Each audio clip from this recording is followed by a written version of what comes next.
And we're back on Take Action News. This is Daniel Marins in for David Shuster on this Saturday, February 2nd. Joining us once again on Take Action News is Ali Gharib. He's the senior editor at Open Zion.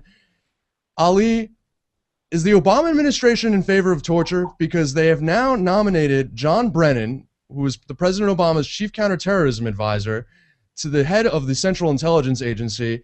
Some human rights activists and lawyers are concerned.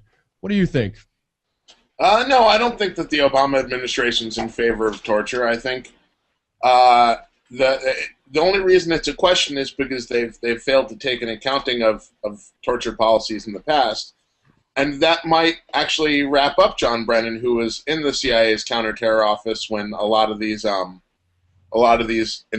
so-called enhanced interrogations, one of the sort of scariest euphemisms for torture that you could have, were carried out.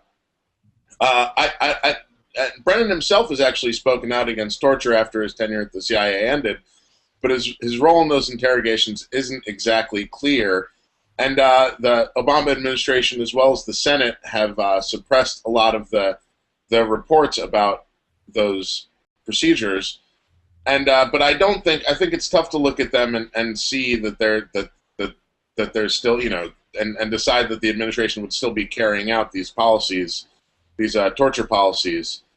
That said, the Brennan choice does raise some questions, but it's not so much about torture, but about whether the way that counterterror policies have shifted to one of assassinations. And when you say that the terror tactics of the Obama administration have shifted, or rather of the United States have shifted toward one of assassinations, are you talking specifically about Predator drones? It's about drones, and it's about special forces, and in some cases, in places like Yemen, there's been American cruise missiles that have been fired at terrorist suspects. And Brennan is one of the architects of these policies. There's a great article in the New York Review of Books by David Cole in the latest issue, where he's a Georgetown law professor and works a lot on counterterror and terrorism policies. And he goes into detail about the sort of questions that should be asked of Brennan. I think it's unlikely that some of them will be asked, but I've been told that maybe I'll be surprised. But there's actually an astounding shift that happened between the Bush administration and the Obama administration, where the Bush administration actually ran around, especially in theater in Iraq and Afghanistan, picking up terrorism suspects and shipping them either to black sites where some of these allegations of torture have arisen from, as well as shipping them to places like Guantanamo Bay.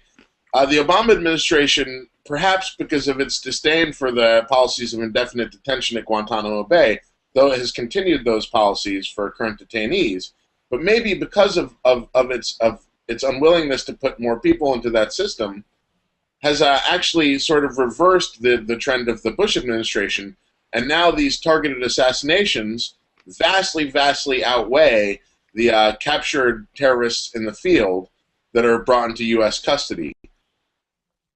For Americans that are concerned about national security, who believe that there are people out there that are plotting to attack Americans, Westerners, in very significant ways, and I'm not saying whether that is a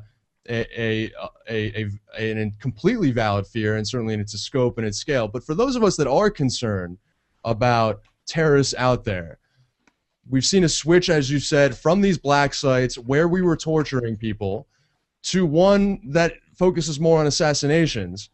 Is there a way to do this with transparency, with accountability, in a way that respects the rule of law and civil liberties, or will there always be difficulty when you're dealing with attacking stateless actors like this? Daniel, that's the greatest question facing the policymakers who work on these issues today, and I don't know if there's such a great way to do it. I mean, I'm in favor. I favored bringing terror suspects to Manhattan and trying them in American courts when there was ample evidence, and I think that really is the sort of hallmark of our system of the rule of law in this country, is that we have an independent judiciary that deals with crimes that have been committed. One of the policies with the drones is that we've been attacking people based on these so-called signature strikes that are based not necessarily on identifying an actual terror suspect for which there is evidence of having either plotted to or conspired to attack the United States, but just that they match the basic patterns. And especially with the assassination of Anwar al-Awlaki, who, though he was said to be an operational chief of al-Qaeda, it seems that the evidence that's emerged so far doesn't really support that. And this is an American citizen that was assassinated abroad. We don't know if how possible it would have been to conduct a capture operation in that case.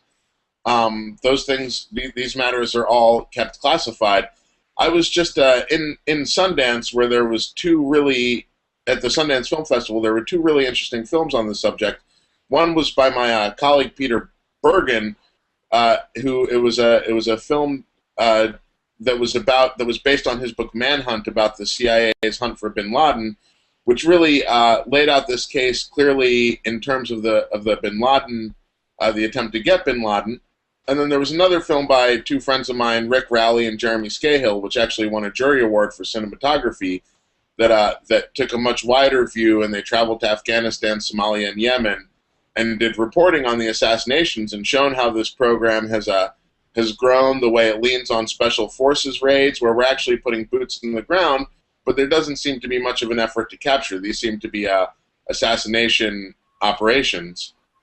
Well, and it's really the greatest debate of the post 9/11 era that's still going on. You asked before about torture policies. I think those debates are kind of closed. There is, people raise the ticking time bomb thing.